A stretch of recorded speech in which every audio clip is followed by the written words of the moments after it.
같은 회사에 있는 사람이라도 조금씩 직무의 느낌이 다릅니다. 그러니까 같은 회계라도 AB 회사가 다르고 AB 산업이 다르고 옆자리와 내가 다르고 뭐 이런 다름이 좀 있는 거죠. 그게 왜 다를까를 먼저 얘기하고 이제 우리가 본격적으로 개별 직무로 들어가 볼 텐데, 첫 번째는 산업이 영향을 주곤 합니다. 그러니까 뭐 예를 들어 중공업, 그 다음에 뭐 의류, 그 다음에 뭐 제조, 자동차 뭐 이런 식으로 산업이 다르면 같은 직무라도 조금 그 컬러가 바뀝니다. 두 번째는 누구에게 우리 제품이나 서비스를 파느냐에 따라서도 조금 달라집니다. 그러니까 같은 산업 안에 한 기업에서도 이 사업이 여러 가지로 분류될 수 있거든요. 뭐 예를 들어 뭐 한쪽 사업은 식료품을 팔고 한쪽 사업은 공산품을 팔고 뭐 이렇게 하면, 그리고 이 공산품은 예를 들어 플랫폼에 팔고 식료품은 오프라인 매장에 판다. 그러면 회계 처리하거나 영업하는 대상이 다른 것과 같은 거죠. 그래서 같은 산업의 같은 기업이라도 어떤 제품이나 서비스를 누구한테 파느냐에 따라서 좀 달라집니다.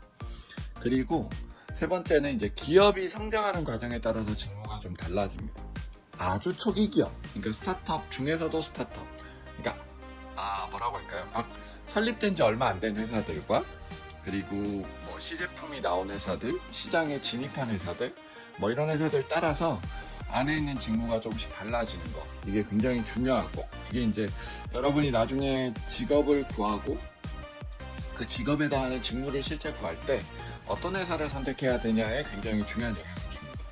네 번째는 내부 자원인데, 뭐 비슷한 맥락일 수 있겠지만 우리 내부에 뭐 예를 들어 자금이 부족해서 사람을 뽑지 못할 때와, 그리고 사람을 뽑을 수 있을 때, 아니면 우리가 같은 직무라도 제품에 따라서 분류할 때, 혹은 뭐 그냥 전체 그 직군에 따라서 분류할 때, 뭐 이런 것들에 따라서 이 직무의 느낌이나 아니면 다른 직무와 좀 섞여 있는 그런 정도가 차이가 생깁니다. 그러니까 직무가 어떤 영향을 받는다는 건 크게 한 요 정도 4가지 정도의 이슈에 의해서 우리가 일반적으로 하는 직무가 조금씩 바뀔 수 있다라는 걸 염두에 두고 봐야 됩니다. 하나씩 보면, 첫 번째는 이제 산업에 따라 바뀌는 겁니다.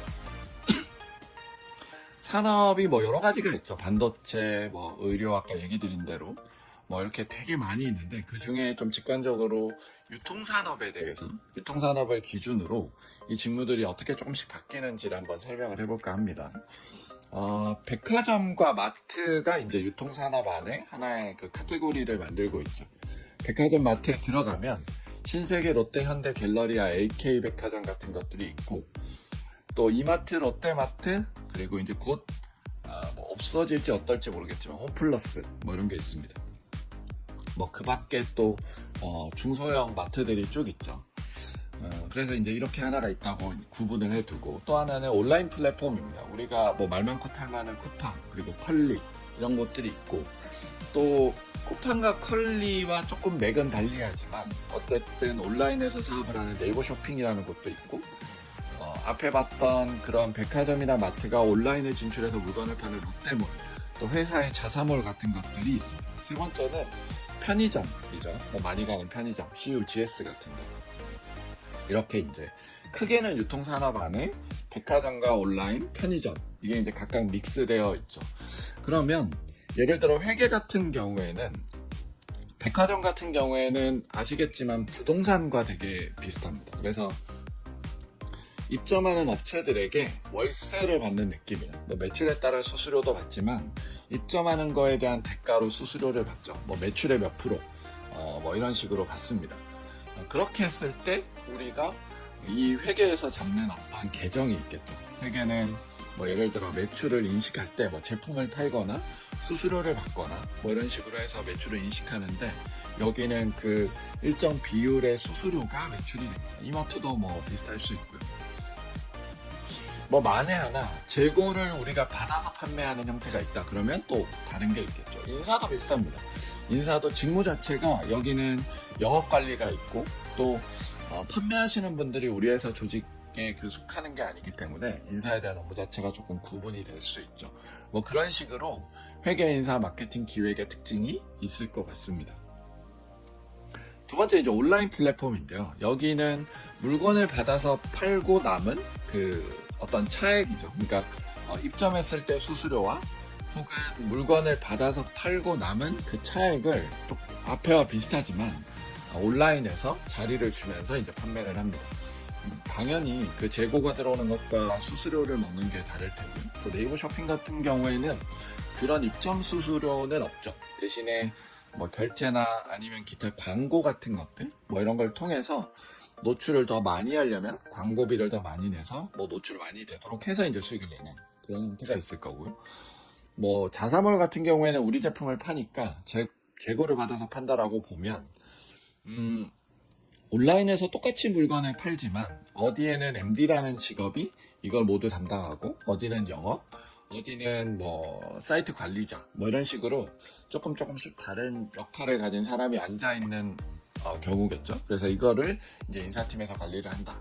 마케팅도 플랫폼 같은 경우에는 그 구자라는 걸 팝니다. 그래서 영업을 위한 어떤 홍보 배너를 구자로 팔거나 아니면 카테고리 안에서 어떤 영업을 위한, 그러니까 좀 더 잘 팔리기 위한 뭐 프로모션 이런 것들을 목적으로 하면서 또 수수료를 내기도 합니다. 편의점도 비슷하죠. 편의점은 물건이 들어와서 파는 경우도 있고 자사 제품을 협업해서 만들어서 뭐 수수료를 받거나 뭐 하는 경우가 있습니다. 그러니까 비슷하게 수수료긴 한데 어디서 어떻게 팔리느냐에 따라서 회계, 인사, 마케팅 그리고 기획이 하는 일이 조금씩 다르더라고요. 그래서 저는 보통 어디를 추천드리냐면 사람인 사이트를 추천을 드립니다. 사람인 사이트 잠깐 공유를 한번 해볼게요.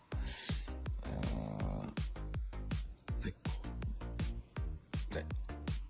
사람인 사이트에 들어가면 당연히 뭐 이제 어떻게 생겼다 이런 것들은 아실 테고 여기 이제 채용 정보가 있죠. 채용 정보에 직업별로 보면 여기에 이제 직업 아래 이렇게 그러니까 직무들이 카테고라이즈 되어 있습니다.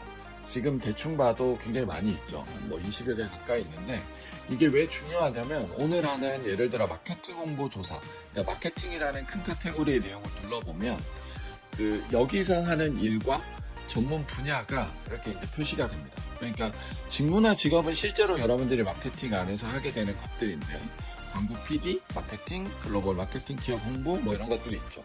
전문 분야는 광고는 광고인데 검색 광고, 그러니까 약간의 더 한 번 더 그 중간 산업의 카테고리를 정해주는 것들이라고 보실 수 있어요. 또 다음은 이제 기업 성장에 대한 겁니다. 기업 성장. 기업 성장은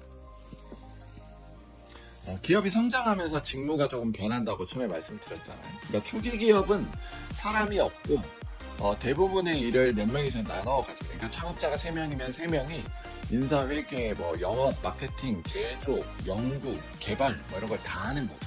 그래서 그냥 크게 저는 이제 분류할 때 사업 담당과 관리 담당, 지원 조직 뭐 이렇게 이제 분류를 합니다. 여기에 퉁쳐서 다 들어가는데 아무래도 성장을 막 해야 되니까 사업이 훨씬 더 크겠죠.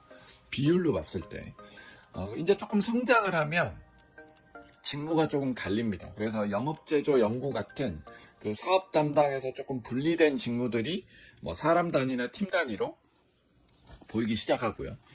그리고 사업 지원 조직도 관리 조직이나 아니면 그 관리 조직 안에 회계 인사 같은 중요 업무나 팀 단위로 이제 슬슬 쪼개지기 시작합니다. 그러다가 뭐 삼성이나 현대처럼 이제 대기업 혹은 성숙기 기업이 되면 팀 단위, 직무 단위로 사람들이 쪼개져서 영업 조직 안에 A팀, B팀, 뭐 해외, 국내 안에 1팀, 2팀, 뭐 남미팀, 뭐 유럽팀 이렇게 해서 그 안에도 이제 직급별로 사람들이 쭉 들어가게 되는 거예요. 그러니까 기업이 커가면서 사람이 많아지고 일이 복잡해지면 질수록 이 개별의 직무가 디테일해진다는 걸 여기서 이제 우리가 확인할 수 있는.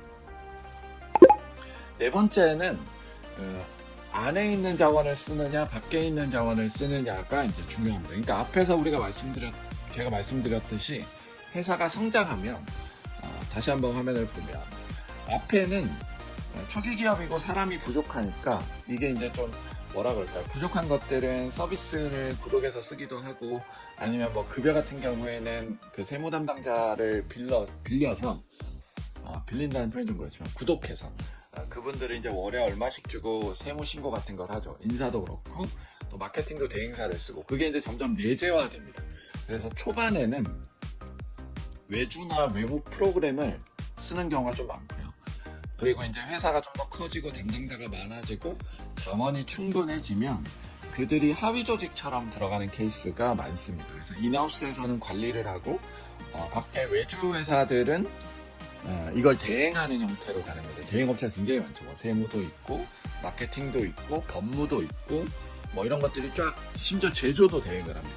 코스맥스 같은 데서 이제 대행해서 제조를 하잖아요. 그런 식으로 다 뭐 빠지기도 하고 아니면 이걸 이제 내부에 갖고 외부로는 좀 뭐 선택적으로 그냥 하기도 합니다. 그래서 기업 성장과 내부 자원 활용이 좀 뭉쳐져서 이렇게 보이기도 한다.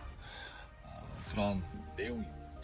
이런 것들이 이 화면에 보이는 것처럼 타겟팅이 잘 되어 있어야 됩니다. 그러니까 나중에 직무 선택을 할 때 지금 뭐 어렴풋이 나는 회계를 하겠다, 마케팅을 하겠다, 기획을 하겠다, 또 인사를 하겠다 라고 되어 있으면 사실 걔는 저 원에 이제 어떻게 보면 껍데기 안에 가장 알맹이에 있는 거고요. 밖에는 산업이라는 껍데기가 있고 산업을 깨고 들어가면 또 작은 산업 그리고 기업들, 기업 안에서도 이제 뭐 사업 단위로 또 쪼개져 있는 경우도 있죠. 예를 들어 삼성전자는 반도체와 전자가 구분되어 있죠. 전자를 두고두고 뭐 이렇게 뭐 없앤다, 줄인다 라고는 하지만 여전히 분리되어 있죠. 그리고 그 안에 들어가면 또 이제 그 뭐 예를 들어 전공정, 후공정으로 나뉘어지는 것들도 있고 또 그 안에도 또 뭐 이렇게 파운드리 같은 것들도 있고 패키징 하는 데들도 있고 다 쪼개져 있습니다. 그 안에 가야 최종적으로 팀이 있고 직무가 있는 겁니다. 그래서 그 껍질을 뚫고 들어간다라는 생각으로 이 직무를 하려면 그 뚫고 들어가는 껍질을 깰 때마다 특징들이 하나씩 더해질 테고 그 특징들을 잘 이해하고 지원을 해야 된다. 그게 이제 타겟팅을 잘 해야 된다라는